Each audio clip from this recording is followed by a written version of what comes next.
Welcome to the Ed Benton Show. I'm Ed Benton, your host. Warning, the following is a work of fiction and intended to be satirical in nature. We can only hope that it is not an accurate prediction of future events. 2024, America's Final Days by Ed Benton. Day 3, Part 2. Saturday, July 6, 2024. Baby Steps. Many more Americans took note of the completion in 2016 of the Super Corridor intramodal transportation system starting in Mexico, running through Texas, and on up to Canada.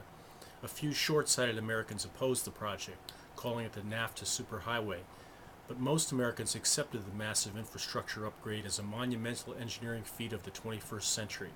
The 1,200-foot wide, 10-lane highway with its inland Mexican port in Kansas City quickly became the major artery that carries the lifeblood of North American commerce.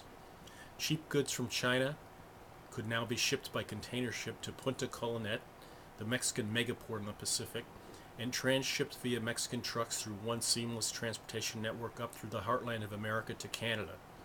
The American Teamsters Union and the affiliated Canadian Teamsters had strongly opposed this transportation achievement, but their fears proved to be wholly unfounded.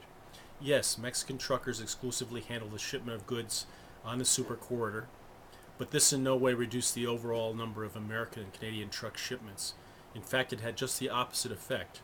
More Chinese goods flowed into America and Canada than ever before, and these goods were distributed out from the in-American and in-Canada Mexican inland ports by American and Canadian trucks and rail to all parts of America and Canada. Full integration of the Mexican, American, and Canadian healthcare systems was achieved in 2018 through a trilateral accord. Opponents of the Coordinated Health Services Plan labeled it No Drama Care, as President No Drama was instrumental in bringing about the passage of the reform bill in Congress and the subsequent approval of the international aspects by the American Senate. The goal of the program was to significantly lower the costs of medical care for Americans and Canadians through the program reimbursement for services rendered in Mexico. Millions of Americans and Canadians now travel to Mexico not just for the beautiful beaches, but for inexpensive medical treatments in a robust Mexican healthcare industry which experienced explosive growth. Government-subsidized airline flights from America and Canada to Mexico made access to Mexican healthcare even more affordable.